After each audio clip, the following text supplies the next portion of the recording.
Will Trump sacrifice 10,000 U.S. soldiers for Israel? The Israeli-U.S. war against Iran is spinning out of control. Trump is panicking. Trump is showing complete desperation as he keeps claiming victory, while at the same time yammering incoherently about imaginary talks with Iran. Trump is facing a humiliating defeat, and he does not know what to do or how to stop this war that Netanyahu suckered him into. And stupid Trump is now going to sacrifice, to murder in cold blood, American soldiers by sending 10,000 of our bravest ground troops on some kind of special operation that is a suicide mission. To do what? To take Karg Island or some other small island in the Strait of Hormuz in some hopeless attempt to take back control of the passageway? Every military analyst is warning against such a futile operation.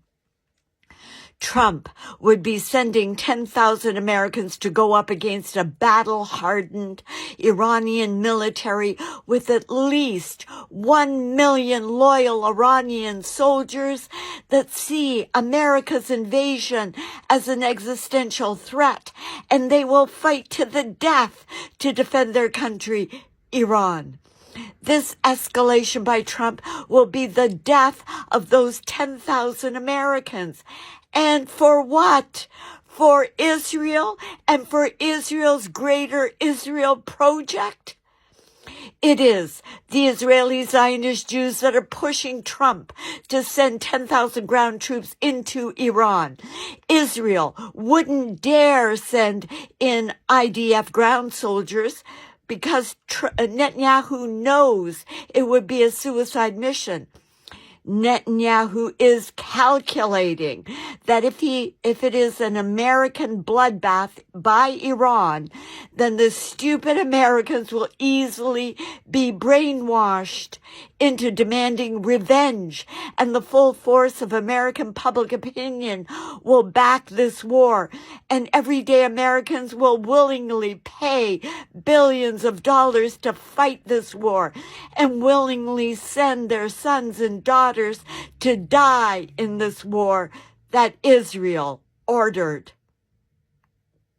According to analyst Mohammed El-Masri of the Doha Institute for Graduate Studies, Israel is driving the escalation.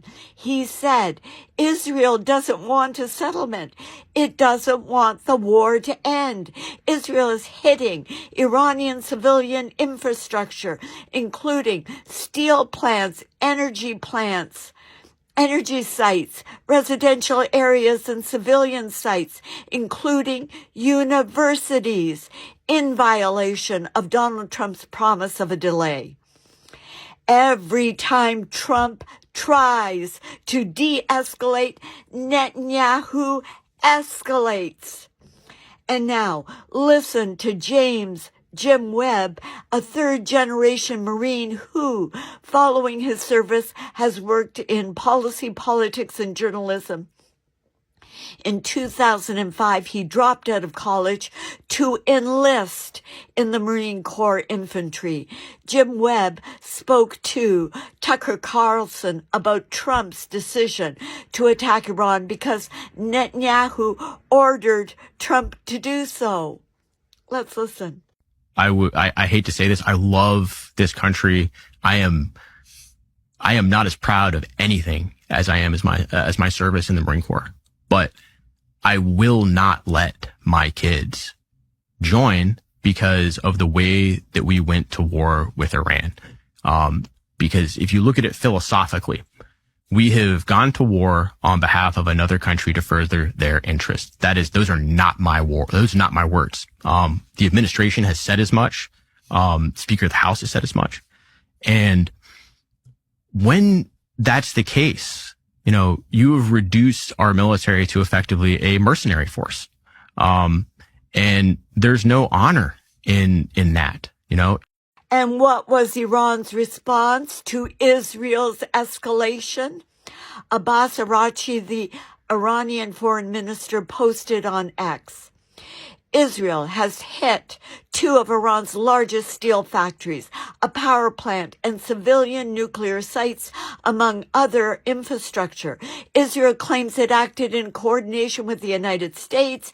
Attack contradicts POTUS extended deadline for diplomacy. Iran will exact heavy price for Israeli crimes. And listen to Mr. Abbas Araghchi speak so eloquently, demanding global justice at the United Nations Human Rights Council for the U.S.-Israeli school strike in Manab, Iran. Let's listen. Distinguished delegates, dear colleagues, Iran stands today amid the throes of an illegal war imposed by two bullying nuclear-armed regimes, the United States and Israel.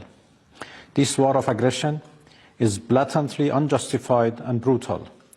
They initiated this aggression on 28 February, while Iran and the United States were engaged in a diplomatic process to resolve Americans' alleged concerns over Iran's nuclear program. They betrayed diplomacy for a second time in the course of 9 months by torpedoing the negotiating table.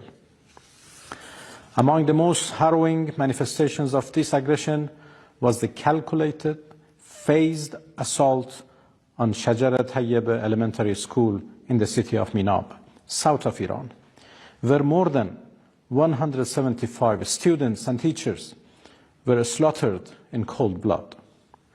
This barbaric attack is but the visible tip of a far bigger iceberg, one that conceals beneath its surface far graver catastrophes, namely the normalization of the most abhorrent violations of human rights and humanitarian law, and the audacity to commit atrocity crimes with impunity. And now, Saturday, March 28th, 2026, Yemen's Houthis have joined Iran in the fight against Israel and the United States. Ansar Allah, or the Houthis, are joining the war because the Israelis and the Americans are attacking civilian infrastructure and murdering innocent people in Lebanon, in Iraq, in Iran, and continuing the genocide in Gaza. Iran and the Houthis control the two most important economic choke points, controlling about 32% of the oil from the Middle East. Iran controls the Strait of Hormuz, and the Houthis control the Bab al-Mandab Strait. Look at the map. Look at where these locations are. What will Israel and the United States do? Trump, the fool, the Netanyahu puppet, is facing total humiliation and defeat as Israel destroys America and the Middle East and drives the world into economic chaos. My dream? Trump tells Israel to stop the killing in Iran, Lebanon, and Gaza. Then Trump declares victory against Iran and goes home. And as Trump leaves the Middle East, he waves goodbye, telling Israel, "You are on your own." And to Iran, Trump says, all of the sanctions are gone. More next time. Does Iran hold all of the cards? And how badly is Israel being beaten? I'm Penny Lane. Thank you.